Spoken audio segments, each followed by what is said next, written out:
Well, Indiana National Lab Day is October 7th. That's Monday. It's an effort to bring together researchers, industry, government, and other key stakeholders from Indiana and the U.S. to build on the research capabilities and strengths in Indiana in the areas of trusted microelectronics, artificial intelligence, hypersonics, and quantum science. And we have a special insiders panel this week to talk about the importance of this day. And joining me on that panel, pleased to be joined by the director of the Purdue Quantum Science and Engineering Institute, Yang Chen.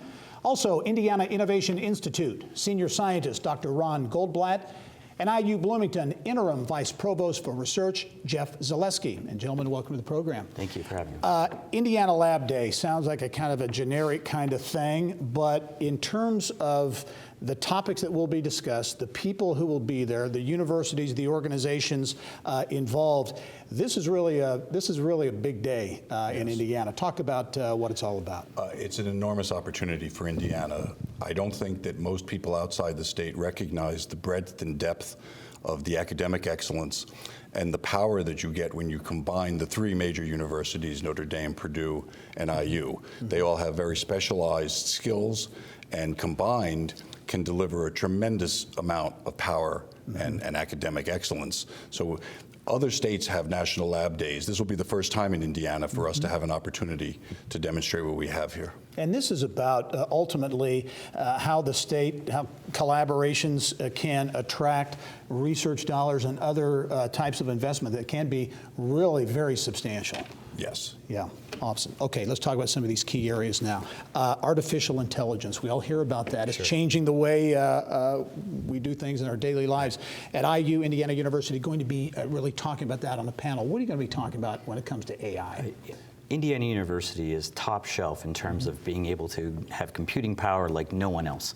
And so from that point of view, artificial intelligence is taking over our everyday lives. It's basically a method by which computers learn and function and think for themselves. So I use computing power coupled with our faculty that are experts in artificial intelligence is going to allow us to lead this effort, not only for the state, but incorporate national labs such that we have a power that no one else can can match. Yeah, and a lot of people just, as you say, have no idea that exists here in Indiana. Another focus area for Indiana, quantum information science, and that's an area that Purdue's very, very much engaged in. Absolutely. So we launched Purdue Quantum Science Engineering Institute this January, but building upon a lot of the research strength in quantum science technology at Purdue already in the last several years.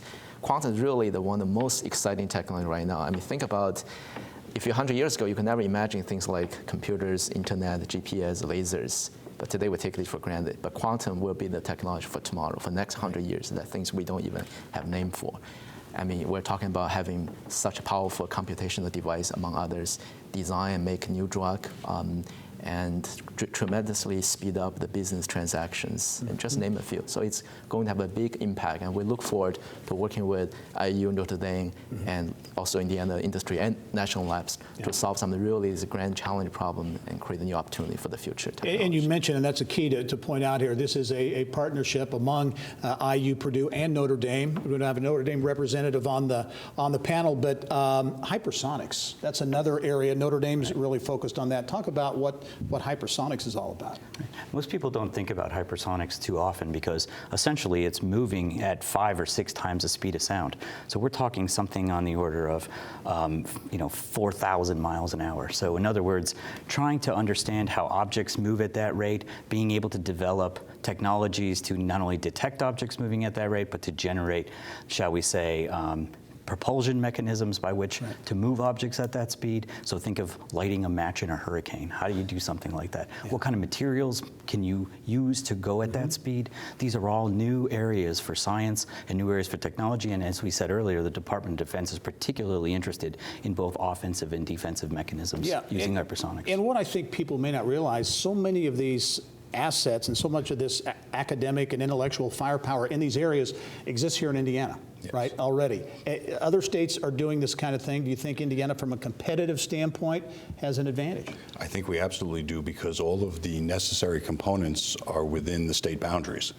Many other places have to reach out of their state and form collaboration is always difficult, but it's easier when the geography is close and the people work well together. And Indiana also has a very particular type of person here. And I think that all lends very much so to the needs of the nation and success in these areas. In terms of the potential, as we were talking off camera, you think it could be in the billions of dollars, especially when you layer in Department of Defense and the assets that exist here with Crane and other areas in Absolutely. the state. Talk about that. Well, I think, again, the opportunity is really unbounded. When you stop and think about these areas, the military applications and the military needs are significant. So, hypersonics has applications in basic science, but certainly in strategic applications on both an offensive and defensive perspective. There's a great deal of funding that's going to go into making sure we solve the problem. Yeah, this is part of a process. So what's it going to take to get from where we are today to begin to realize some of the payoff, I guess, if you will? What needs to happen? A continued interaction between the national labs and the academic institutions. Many of these national lab folks are not currently working with the academic institutions in the state. So the workshops that we're going to have on Monday and then later after that will allow us to continue that relationship and build on those strengths such that we interface better and build bigger, stronger projects looking forward. Yeah, as you look at the perspective from Purdue, I'm sure you share a lot of the same outlook.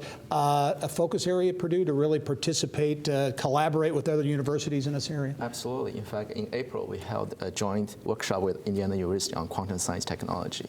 And you may know also both Purdue and Notre Dame have some really advanced testing, such as wind tunnel facilities for hypersonics. And back to the quantum area, now it's a very exciting year because we are eagerly, working very closely also with some of the partners, including national labs, under this framework of National Quantum Initiative. I think that will create a lot of exciting opportunities and growth in this area. All right, it's a major event coming up Monday. Yang Chen, also Jeff Zaleski, Ron Goldblatt. Thanks for being here. It's National Lab Day in Indiana. 10 of 17 Department of Energy national labs will be represented. Senior White House official will be here. It's going to be a big event. Thank you one and all for being here. Thank you we'll talk for to you having soon. us. Thank you. Right. Thank you. And I'll be right back after this.